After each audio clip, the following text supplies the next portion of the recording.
All right, Google update here on the 24th. Let's go over the entire chart here. Going back to 2014, we have a 5-wave move right here. 1, 2, 3, 4, 5. A, B, C for a COVID crash. Clear 3rd wave right here. 4th wave pullback. So we know we're in a 5th wave here. And then this 5th wave, I have 1, 2. Then I have an extension for wave 3. 1, 2, 3, 4. 1, 2, 3, 4, 5 for the 3rd wave. The 4th wave, you get an ABC pullback, ABC B wave, and a C wave down. How do I know that? Because you can look at the parallel lines here. And it comes just outside right there. So I think that's a 4th wave. And then that's a 5th wave right there. That is the top right there. That is wave 5. But there is the possibility of this being a diagonal. And if it's a diagonal, then it has already started this correction here. I was actually thinking about it wrong in a second. I was thinking this was the bottom right here. But no, the retracement so far, it's only retraced to the 0.38 fib. So I think that Google, just along the overall market, can go lower. Despite the amazing earnings. I do think that the A wave is finished though. Remove this 2 out of 5. Let's look on the regular chart. So even on the regular chart here, it hasn't even gotten to the 0.5 fib yet. So I think that this is basically starting a B wave here. Regardless of if it is a top right here, it doesn't really matter. It's starting a B wave here. So again, you're going to at least see a bounce. So ABC down. I think the earnings pretty much put a bottom in the stock for right now. But I think you can get a move up here and then probably a move down either way based on what I see from the overall market from SPY. So I'm looking probably, let's just go to the regular chart and see. I'd be looking for something down here at 138, potentially 106, but probably not. I think 138 is a good spot.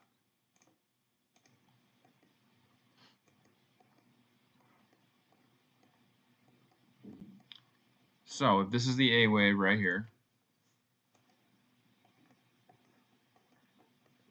then I'm just looking for this to be, this could be a W wave as well, by the way.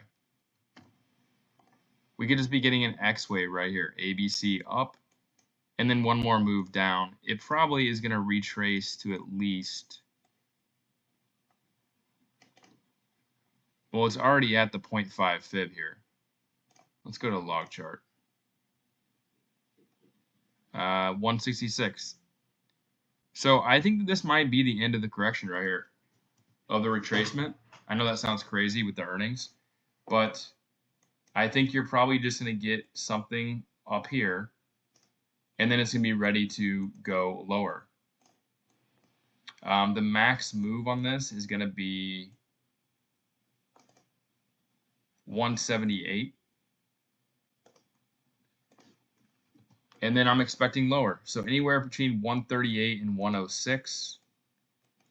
If I'm wrong, then maybe it ends up going like this. And it comes all the way up here to 197. And then from there, it comes down. I know that there's probably going to be another move down at some point, but it could go higher. It could go to 195 if I'm wrong of this being an X wave here.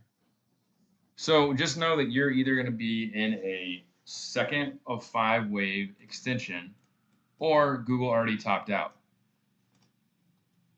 The third possibility is this is A or W, We get a move up here. The market crashes. It doesn't come down here to new lows. And then the market melts up. And we melt up too. And this ends up being a B wave like this. And then when the market crashes, you get the C wave down like that. So if it's a second of 5 waves, it's going to go lower. If it's a B wave, it doesn't really have a set criteria of how it's going to play out. Let's go in here on the smaller time frame.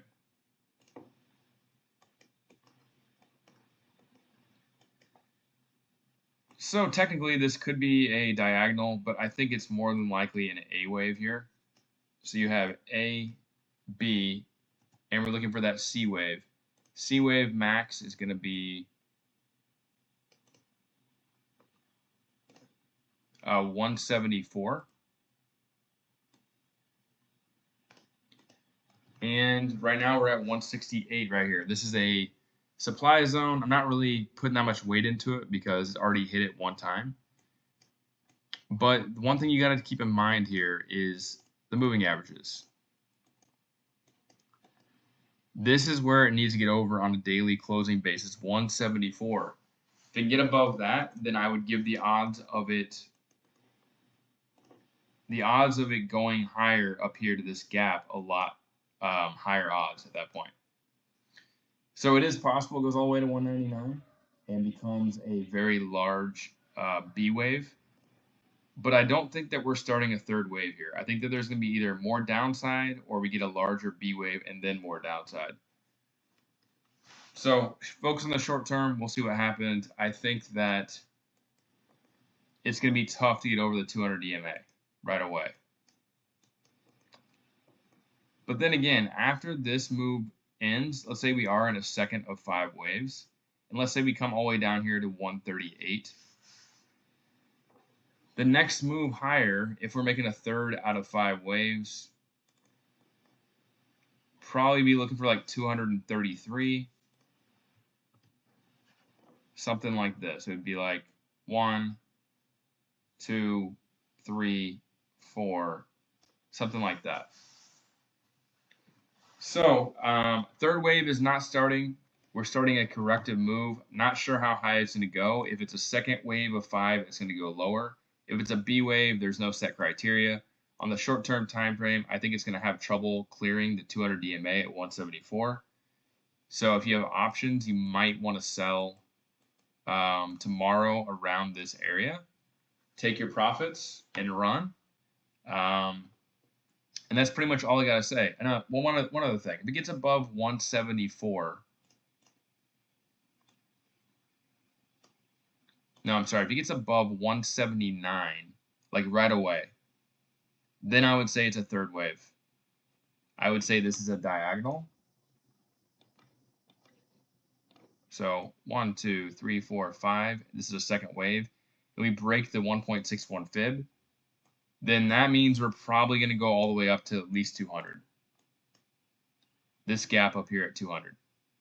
So if it breaks above 179, you're going to want to hold because it's going to go much higher. So that's the update on Google today.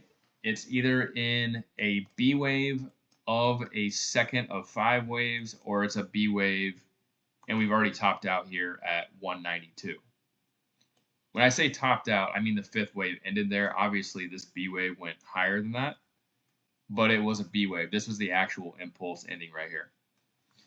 All right, that's the update for today. Leave me a comment, like, subscribe for more updates, and I'll catch you in the next video.